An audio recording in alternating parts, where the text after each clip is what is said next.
ओडिशा रे जे केउंजर गरीब लोक मानकर पैसा ओडिशा रे थिबा सरकार धार नहीं आ धार सुझिया पाए इच्छा प्रकाश करू नहीं। स्वागतम राजनाथ जी स्वागतम पटना विधानसभा निर्वाचन मंडल स्वागत करे भारत प्रतिरक्षा मंत्री राजनाथ जी स्वागतम राजनाथ जी स्वागतम राजनाथ जी स्वागतम राजनाथ जी स्वागतम भारत माता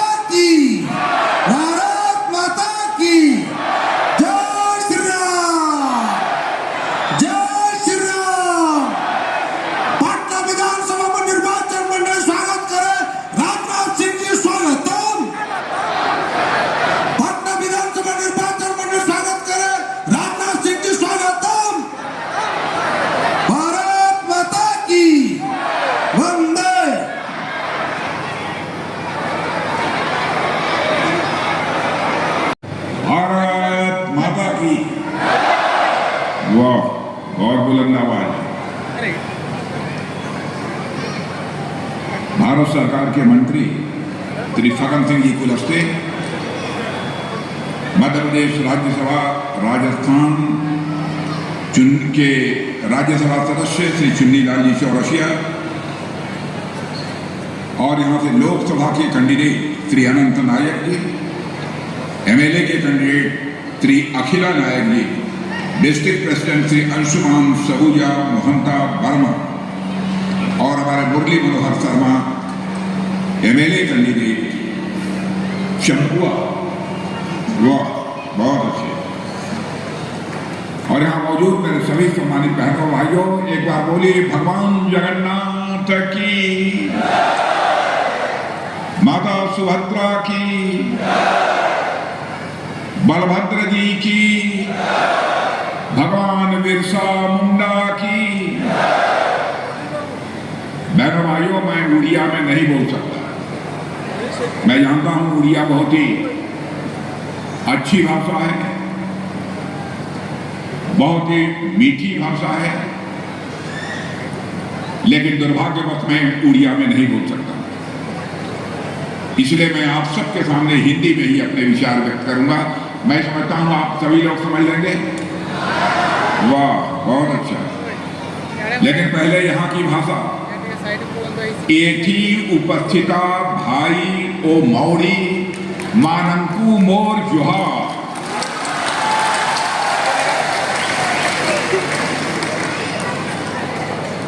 बहनों भाइयों, आज मैं आपके बीच आया हूं तो मैं कहने के लिए आया हूं, आप लोगों ने लगातार 50 वर्षों तक इस उड़ीसा में कांग्रेस की सरकार देखी। 25 वर्षों से आप लोग लगातार यहां पर बीजेडी की सरकार देखें। आज मैं केवल अपील करने आया हूं कि आपने कांग्रेस को भी देख लिया, बीजेडी को भी देख लिया। एक बार मेरे बहनों भाइयों, उड़ीसा में आप भारतीय जनता पार्टी को भी मौका दीजिए। यह अपील आप सबके लिए करने के लिए आया हूं। बीजेडी की सरकार रहते हुए और कांग्रेस की सरकार रहते हुए उड़िया संस्कृति से जुड़ी तमाम चीजें उड़ीसा से गायब हो गई हैं। पांडुलिपियां भी और हमारे हजारों कलाकृतियां भी ऐसी हैं जो कि गायब हो गई हैं। यहां तक कि भगवान जगन्नाथ मंदिर के रत्न भंडार की चाबी भी गायब हो गई। मैंने भाइयों, आपको मैं ये विश्वास दिलाने आया हूं, हम लोगों की सरकार बनेगी, पूरी ताकत लगा देंगे। कहां है भगवान जगन्नाथ मंदिर के रत्न भंडार की चाबी, उसे हम खोज निकालने की अपनी तरफ से भरपूर कोशिश करेंगे। हम आपको यह विश्वास दिलाते हैं। जहां तक कांग्रेस का प्रश्न है, 50 वर्षों तक अखंड हुकूमत इस देश में किया है। उड़ीसा में भी 50 वर्षों तक उन्होंने शासन सरकार चलाई है। बीजेडी भी पिछले 25 वर्षों से सरकार यहां चला रही।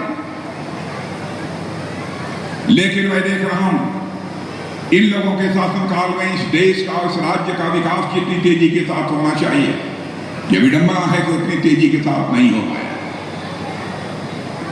मैं आदिवासी भाइयों से मैं कहना चाहता हूं, आदिवासी कल्याण के लिए आजाद भारत के इतिहास में हमारे प्रधानमंत्री मोदी जी ने जो काम किया है, आज तक भारत के इतिहास में कोई भी प्रधानमंत्री उतना काम नहीं कर पाया। आदिवासी समाज को सम्मान देने के लिए भगवान बिरसा मुंडा के जन्मदिन को जनजातीय गौरव दिवस के रूप में मनाने का आजाद भारत के इतिहास में पहली बार फैसला किसी ने किया है तो हमारे प्रधानमंत्री मोदी जी ने किया है। इतना ही नहीं, मैं आदिवासी भाइयों को याद दिलाना चाहता हूं, आदिवासी समाज की हमारी कोई मां बहन आज तक किसी बड़े ऊंचे पद पर नहीं पहुंच पाई, लेकिन हमारे देश का जो सबसे बड़ा ऊंचा पद है वहां पर आदिवासी समाज की ही बहन को राष्ट्रपति बनाने का काम भी यदि किसी ने किया है तो हमारी यही सरकार ने किया। हमारे कुलस्ते जी यहां पर बैठे हैं, यह भी हमारे आदिवासी समाज के भारत सरकार में मंत्री हैं। और बहनों भाइयों, आपको जानकर खुशी होगी, हमारे फग्गन सिंह जी कुलस्ते जब अटल बिहारी वाजपेयी जी भी भारत के प्रधानमंत्री थे तो उस समय भी उस सरकार में वह मंत्री थे।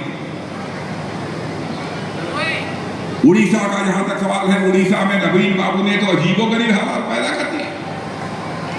नवीन बाबू आपके बारे में कुछ ज्यादा मैं नहीं कहना चाहता, लेकिन आपके मुख्यमंत्री रहते लोग उड़ीसा को लूट रहे थे, लेकिन नवीन बाबू आप उसे रोक नहीं पाए हैं। सबसे बड़ी कमजोरी आपकी यह है। यदि आप सरकार नहीं चला सकते थे, आप भ्रष्टाचार को नहीं रोक सकते थे, तो आपको स्वयं यह सरकार से हट जाना चाहिए। लेकिन सत्ता में आप बने रहे और फिर से आप कोशिश कर रहे हैं कि हमारी सरकार बन जाए। लेकिन बहरहाल राजनीतिक विश्लेषक और सर्वे एजेंसियां इस बात की दावा कर रही हैं उड़ीसा में बहुत बड़ा परिवर्तन होने जा रहा है। इस बार उड़ीसा में किसी की सरकार बनने जा रही है तो भारतीय जनता पार्टी की स्पष्ट बहुमत के आधार पर सरकार बनने जा रही है। बड़ी संख्या में भारतीय जनता पार्टी के सांसद उड़ीसा से चुने जाएंगे। यह बात मैं नहीं कह रहा हूं, बल्कि हमारे हिंदुस्तान नहीं दुनिया की जो सर्वेक्षण एजेंसियां हैं वह दावा कर रही है। क्यों दावा कर रही है? 10 वर्षों से लगातार हमारे प्रधानमंत्री मोदी जी के नेतृत्व में सरकार को काम करते हुए उन्होंने देखा। मेरे भाइयों, इस सच्चाई को कोई नकार नहीं सकता। जब से मोदी जी भारत के प्रधानमंत्री बने हैं, सारी दुनिया में भारत का कद ऊंचा हुआ है। मेरे बहनों भाइयों, पहले हम दुनिया के दूसरे देशों में जाते थे, अंतर्राष्ट्रीय मंचों पर भी हम भाषण देते थे, तो दुनिया के दूसरे देशों के लोग उठकर चले जाते थे, भारत कमजोर देश है, इसकी बात सुने न सुने कोई फर्क नहीं पड़ता। लेकिन आज दुनिया में भारत का कद इतना ऊंचा हो गया है, दुनिया के मंचों पर, अंतर्राष्ट्रीय मंचों पर भारत कुछ बोलता है, सारी दुनिया कान खोलकर सुनती है भारत बोल क्या रहा है। मेरे बहनों भाइयों, यह भारत की हैसियत सारी दुनिया में बनी। धन दौलत के मामले में आपका ध्यान आकर्षित करना चाहूंगा। धन दौलत के मामले में मेरे बहनों भाइयों, 2004 से लेकर 2014 तक जब कांग्रेस की सरकार थी, डॉक्टर मनमोहन सिंह जी प्रधानमंत्री थे, दुनिया के देशों में भारत हमारा 11वें स्थान पर खड़ा था। हमारे प्रधानमंत्री ने करिश्मा कर दिया मेरे बहनों भाइयों। 8 वर्षों के अंदर धन दौलत के मामले में जो हमारा भारत दुनिया के देशों में 11वें स्थान पर खड़ा था, वह जंप लेकर आज 5वें स्थान पर पहुंच गया है। सारी दुनिया के बड़े बड़े विद्वान यह भी दावा कर रहे हैं, भारत जितनी तेजी के साथ आगे बढ़ रहा है, 2.5 साल समाप्त होते होते यानी 2027 आते आते भारत दुनिया के टॉप 3 कंट्रीज में, टॉप के 3 देशों में आकर खड़ा हो जाएगा। यह है भारत की ताकत। भाइयों, भाइयों, हम भारत को केवल विकसित भारत नहीं बनाना चाहते, हम भारत को विश्व की महाशक्ति बनाना चाहते हैं। यदि हम महाशक्ति बनाना चाहते हैं तो दुनिया के किसी देश पर आक्रमण करने के लिए भारत को विश्व की महाशक्ति नहीं बनाना चाहते हैं। हम विश्व की महाशक्ति यदि बनना चाहते हैं, पूरे विश्व के कल्याण के लिए हम विश्व की महाशक्ति बनना चाहते हैं। भारत ही दुनिया का अकेला देश है जिसने भारत की सीमा में रहने वाले लोगों को ही अपने परिवार का सदस्य नहीं माना है, बल्कि पूरी विश्व की धरा पर रहने वाले लोगों को परिवार का सदस्य मानते हुए वसुधैव कुटुंबकम का संदेश सारे विश्व को दुनिया के किसी एक देश से गया है, तो हमारे और आपके देश भारत से गया है। भारत दिनों दिन ताकतवर भारत बनता जा रहा है। पहले भारत के बारे में धारणा थी, अरे भाई भारत तो कमजोर भारत है, यह धारणा बनी हुई। लेकिन अब सारी दुनिया ने स्वीकार कर दिया भारत का पहले वाला भारत नहीं रहा। भारत का यह चरित्र है, भारत किसी को आंख नहीं दिखाता है, लेकिन भारत को अब किसी ने आंख दिखाने की कोशिश की। मेरे बहनों भाइयों, देश का रक्षा मंत्री होने के नाते कहना चाहता हूं, उसका मुंहतोड़ जवाब देने की कुव्वत इस समय भारत है। पीओके का नाम आपने सुना होगा, पाक अधिकृत कश्मीर पीओके। 3-4 साल पहले ही मैंने कहा था एक कार्यक्रम को संबोधित करते हुए, पीओके पर आक्रमण करके उसे हासिल करने की हमें कोशिश नहीं करनी पड़ेगी। पीओके की हालत दिनों दिन इतने खराब होते जा रहे हैं, दिनों दिन इतने खराब होते जा रहे हैं। कुछ ही दिनों पहले आपने देखा होगा पीओके के रहने वाले लोगों ने वहां पर जो पाकिस्तान का झंडा लगा था, उस पाकिस्तान के झंडे को उतार दिया। मेरे बहनों भाई, यानी पीओके के भारत में शामिल होने का सिलसिला प्रारंभ हो चुका है। पीओके के लोग स्वयं में कहेंगे कि हम भारत के साथ रहना चाहते हैं, भारत ही हमारा परिवार है। वह दिन भी आपको देखने को मिलेगा। विडंबना है, दुख है, जिस तरीके से मानवाधिकारों का उल्लंघन हो रहा है, पाक अधिकृत कश्मीर ह्यूमन राइट्स का वायलेशन हो रहा है, और अंतर्राष्ट्रीय मानवाधिकार आयोग, इंटरनेशनल ह्यूमन राइट्स कमीशन, मैं उससे कहना चाहूंगा आपको पीओके में जो कुछ भी हो रहा है उसको उसका संज्ञान लेना चाहिए, क्योंकि अंतर्राष्ट्रीय मानवाधिकार आयोग चुप्पी साध कर नहीं बैठ सकता। बहनों भाइयों, यदि हमारे ही बगल के एक भाग में इस प्रकार का मानवाधिकार का उल्लंघन हो रहा है, इसलिए मैं इंटरनेशनल ह्यूमन राइट्स कमीशन का मैं ध्यान आकर्षित करना चाहता हूं। बहनों भाइयों, भारत की ताकत 1-2 उदाहरण मैं आपको दूंगा। आपको मालूम है ना, 2 साल से रूस और यूक्रेन के बीच लड़ाई चल रही है। कितने लोगों को मालूम है? ईमानदारी से हाथ उठाइएगा। रूस और यूक्रेन के बीच लड़ाई चल रही है। इधर मालूम है कि नहीं लोगों को? पीछे के लोगों को मालूम है रूस और यूक्रेन के बीच की लड़ाई चल रही है।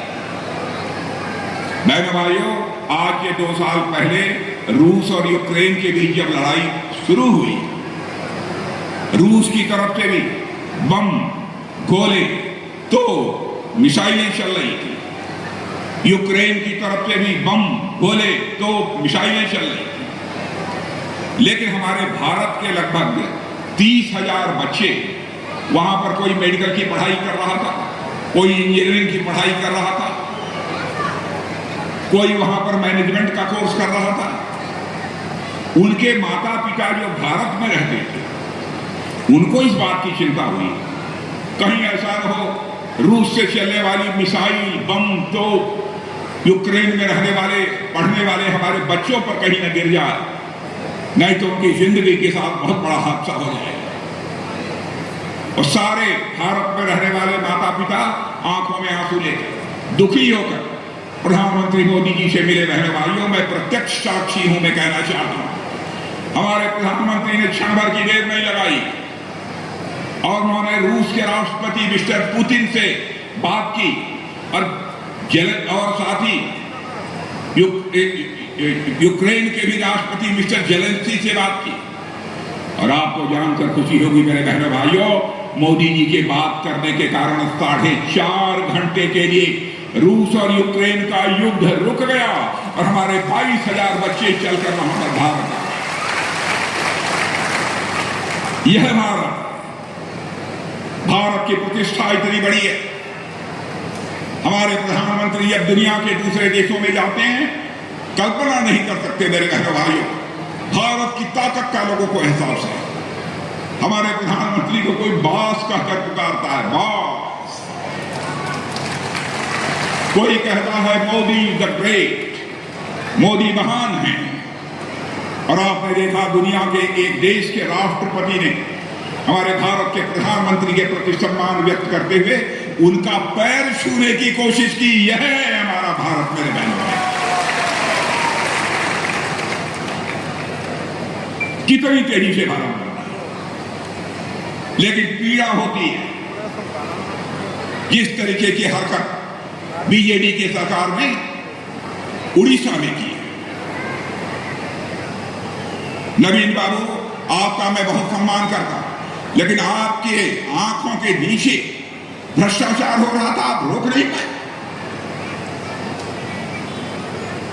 यहां के गरीबों का खून चूसा जा रहा था।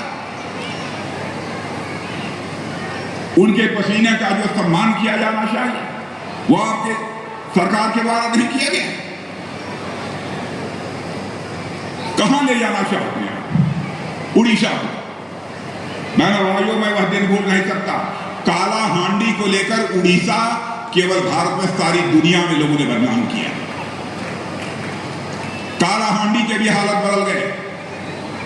और आज मैं देश का रक्षा मंत्री होने के नाते आपको विश्वास दिलाना चाहता हूं मेरे भाइयों, हम इस गुजरात राज्य को सरकार बना दो, एक विकसित राज्य बनाएंगे, विकसित राज्य बनाएंगे और पूरे हिंदुस्तान में इस राज्य की एक अपनी अहमियत करके हम लोगों ने दूसरे राज्यों में दिखाया कैसे विकास किया जाता है। भारत में किसी राजनीतिक पार्टी के पास इसकी कला है तो भारतीय जनता पार्टी के पास है। क्या कभी आपने सोचा था कोई प्रधानमंत्री आएगा कहेगा कि हिंदुस्तान में एक घर भी बचना नहीं चाहिए, एक व्यक्ति भी नहीं बचना चाहिए जिसके पास अपना पक्का मकान ना। नवीन बाबू, आपकी बीजेडी की सरकार में ईमानदारी से जो सबको पक्का मकान मिल जाना चाहिए था, पैसा हम लोगों ने दिया था, केंद्र में दिया, सबको नहीं दिया। लोगों के घर में नल के माध्यम से जल पहुंचना चाहिए। थोड़ा बहुत काम हुआ है, लेकिन जितना काम होना चाहिए नहीं हुआ। आयुष्मान भारत कार्ड 5 लाख रुपए तक का मुफ्त इलाज, यह योजना हमारे प्रधानमंत्री ने चलाई, वह अभी नहीं मिला है। मुझे मालूम हुआ कुछ लोगों को मिला है, कुछ लोगों को नहीं मिला। गैस सिलेंडर, हमारी माताएं बहनें यहां पर बैठी हैं, जानती हैं माताएं बहनें कि इसके पहले कोई प्रधानमंत्री रहा होगा, इस बात की चिंता नहीं की होगी। ये लोग लकड़ी जलाकर, अंगीठी जलाकर खाना बनाती थी, आंखों में आंसू आते थे। इनके आंखों के आंसू का दर्द यदि किसी ने पहली बार आजाद भारत में महसूस किया, उसका नाम है नरेंद्र मोदी। और आज मैं आपको विश्वास दिलाना चाहता हूं, जिन लोगों को अभी तक पक्का घर नहीं मिला है, जिनके घरों में भी नल के माध्यम से जल नहीं पहुंचा है, जिनको एलपीजी गैस सिलेंडर नहीं मिला है, जिसको आयुष्मान भारत कार्ड नहीं मिला है, 5 लाख रुपए तक का मुफ्त इलाज कराने के लिए, बहनों भाइयों 2 साल के अंदर हम घर घर तक इसे पहुंचाएंगे, 2 साल के अंदर। लेकिन हाँ, हमारी बीजेपी, यहाँ पर हमारी बीजेपी की सरकार बना दी। यह मैं आप सभी लोगों से निवेदन करना चाहता हूं। ये कांग्रेस के लोग आपसे झूठ बोलकर आपका समर्थन लेना चाहते हैं, कहते हैं भारतीय जनता पार्टी को बहुमत मिल गया तो संविधान बदल देंगे। बहनों भाइयों, 42वां संशोधन उस समय हुआ था जब श्रीमती इंदिरा गांधी भारत की प्रधानमंत्री थी। संविधान सभा के सारे सदस्यों ने यह कहा था, संविधान के प्रियम्बल, संविधान की प्रस्तावना में कभी कोई परिवर्तन नहीं किया जाएगा। संविधान बनाने वाले संविधान सभा के लोगों का भी अपमान यदि किसी ने किया है, कांग्रेस की सरकार ने किया। और उन्होंने संविधान की आत्मा बदल दी, प्रस्तावना बदल दी, प्रियम्बल बदल दिया और उल्टे आरोप हम लोगों के ऊपर लगा रहा। इतना ही नहीं, ये कहते कि आज झूठ बोलते हैं, कहते हैं बीजेपी की सरकार आ जाएगी, आरक्षण समाप्त कर देगी। बहनों भाइयों, ओबीसी के लिए, पिछड़े वर्ग के लिए जो आरक्षण की व्यवस्था थी, उसको संवैधानिक अधिकार देने का काम पहली बार आजाद भारत के इतिहास में किसी ने किया है तो बीजेपी ने किया है। यह उल्टा चोर कोतवाल को गलत सलत प्रचार करते हैं। आदिवासी भाइयों के लिए पीएम जनधन योजना, जिनकी अब तक बराबर उपेक्षा की गई है, उनका कल्याण होना चाहिए, उनका विकास होना चाहिए। आजाद भारत के इतिहास में पहली बार यदि किसी ने सोचा है तो हमारे प्रधानमंत्री ने सोचा है। कहते हैं यदि बीजेपी एनडीए को 400 सीट मिल जाएगी तो आप समझ लीजिए लोकतंत्र की हत्या कर देंगे। मैं भाइयों याद दिलाना चाहता हूं, यही कांग्रेस की सरकार थी, श्रीमती इंदिरा गांधी भारत की प्रधानमंत्री थी। इमरजेंसी लगाकर लोकतंत्र का गला यदि किसी ने घोटने का काम किया है तो कांग्रेस की सरकार ने किया है, भाजपा ने कभी नहीं किया है। लाखों की संख्या में हम लोगों को उठाकर जेल के शिक्षों में डाल दिया गया। बहनों भाइयों, मैं जेल में था 25 साल की उम्र में, मेरी मां की मृत्यु हो गई, लेकिन दाह संस्कार में शामिल होने के लिए इन्होंने पैरोल तक नहीं दिया। ये लोग आरोप लगा रहे हैं भारतीय जनता पार्टी की सरकार आएगी तो लोकतंत्र का गला घोट देगी। उल्टा चोर कोतवाल को डाले। मैंने भाइयों, फैसला आपके हाथ में। और मुझे तो आश्चर्य होता है, ये पाकिस्तान के पूर्व मंत्री हैं फवाद हुसैन, नेट पर आप लोग देख लें, वो राहुल गांधी की तारीफ कर रहे हैं और मोदी जी की आलोचना कर रहे हैं। क्या ऐसे व्यक्ति को वोट मिलना चाहिए, ऐसी पार्टी को वोट मिलना चाहिए? मैं आपसे पूछना चाहता हूं, क्या हो गया इन लोग? और वहीं पर फजलुर रहमान साहब हैं पाकिस्तान की पार्लियामेंट में, वह पाकिस्तान की आलोचना करते हुए कहते हैं मोदी के नेतृत्व में भारत विकास की बुलंदियों को छू रहा है, भारत विश्व की महाशक्ति बन रहा है। और हमारा पाकिस्तान, वह कहते हैं, पाकिस्तान के जो सांसद हैं, एमपी हैं, वह कहते हैं भारत विकास की बुलंदियों को छू रहा है, भारत विश्व की महाशक्ति बन रहा है। लेकिन पाकिस्तान अपनी बर्बादी बचाने के लिए लोगों के सामने हाथ फैलाकर भीख मांग रहा है। मेरे बहनों भाइयों, यह हमारा नहीं कहना है, कांग्रेस के नेता नहीं कहना। देश की आन बान शान ये दुनिया में बढ़ी है। बहनों भाइयों, हमारे आदिवासी समाज के बहुत सारे बहने भाइयों ने, जब अंग्रेजों की हुकूमत थी, भारत माता के पैरों में पड़ी गुलामी की बेड़ियों को काटने के लिए हंसते हंसते फांसी को फंदे को चूम लिया। कितना बड़ा बलिदान, कितनी बड़ी कुर्बानी लोगों ने की। अब आप यहां बैठे हैं, आप स्वयं साक्षी।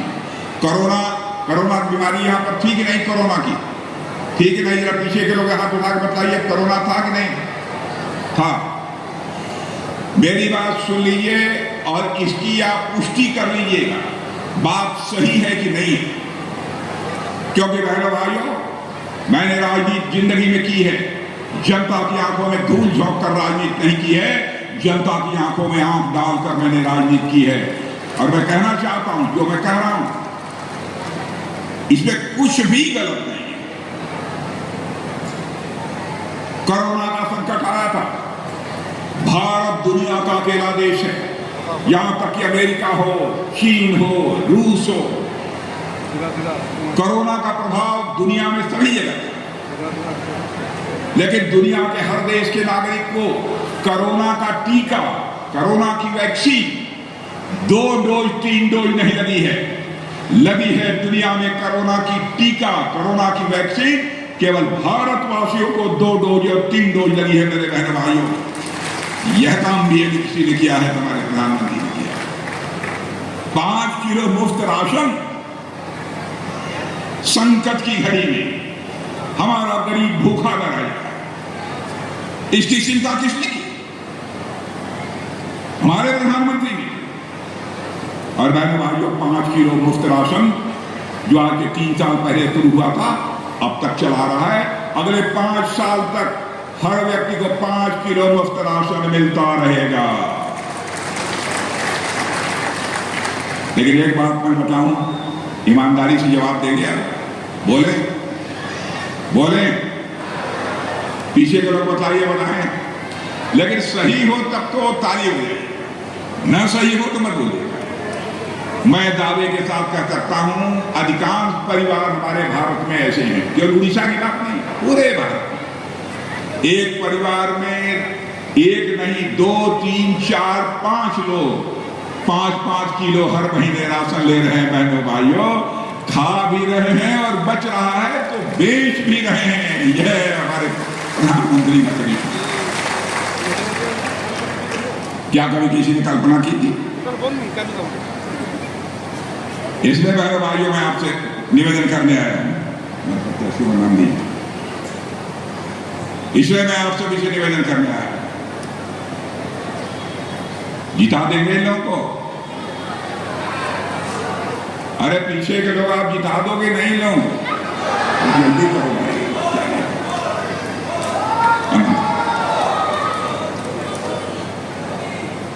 जिताना पक्का है। एकदम पीछे की हमारी इधर बाईं तरफ जो माताएं बहनें हैं उनसे पूछना चाहते, पक्का है? तो पक्का है तो एक बार हाथ उठा के ताली बजा दीजिए तो मैं मान लूं कि पक्का।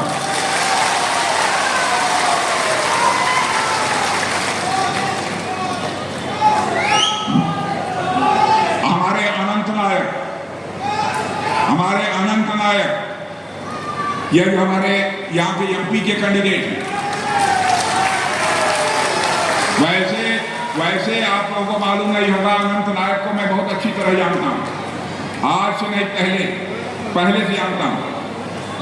यह धीरे धीरे अब देश के बड़े नेता ये होते जा रहे हैं, फगन सिंह कुलस्ते की तरह मेरे अनंत नायक। और हमारे प्रधानमंत्री ने आदिवासी समाज की सारे देश की जिम्मेदारी इनके ऊपर दी। फगन कुलस्ते को मंत्री बनाया, इनको कहा कि आप संगठन खड़ा करो। और एक चीज यह भी बता दें, आप केवल सांसद चुनकर नहीं भेजेंगे, आप केवल सांसद चुनकर नहीं भेज रहे। बताइए, आप समझ ही नहीं पाए? अकलेमंदी से आला काफी समझ गए, पीछे के लोग भी समझ गए। अनंत नायक को जिता देंगे पक्का। और हमारे एमएलए कैंडिडेट हैं अखिला नायक, कहाँ है अखिला नायक? वाह, अखिल नायक, वाह। वैसे अखिला नायक जी शरीर से भी जरा ठीक ठाक है। बहनों भाइयों, आपकी समस्याओं को लेकर ये जूझने की भी जरूरत पड़ेगी तो आपके अखिला नायक जूझ सकते हैं, शरीर से भी ठीक ठाक है। और हमारे ये मुरली मनोहर जी शर्मा, अरे मुरली मनोहर शर्मा तो एकदम बहुत शरीफ आदमी, बहुत शरीफ सज्जन आदमी। और मुरली मनोहर शर्मा के बारे में मैं जानता हूं, मुरली मनोहर शर्मा का सबसे बड़ा चरित्र है कि जो कहते हैं उसे करते हैं, चाहे जो कुछ।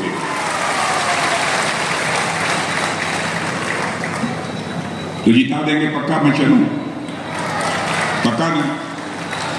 यदि ये जीत गए लोग तो मैं अनंत नायक को कहूंगा, शर्मा जी से भी कहूंगा और अखिल नायक जी से भी कहूंगा तो अभी 6 महीना, साल भर, 1.5 साल के बाद एक बार हमको फिर से यहां बुला ले और ये फिर से दोबारा यहां पर आना चाहूंगा, फिर से यहां दोबारा आना चाहूंगा। जैसे मोटी हार पहनाकर आप लोगों ने स्वागत किया था, स्वागत कराने के लिए नहीं आना चाहूंगा, बल्कि एक बार शीश झुकाकर आप लोगों के प्रति आभार व्यक्त करना चाहूंगा।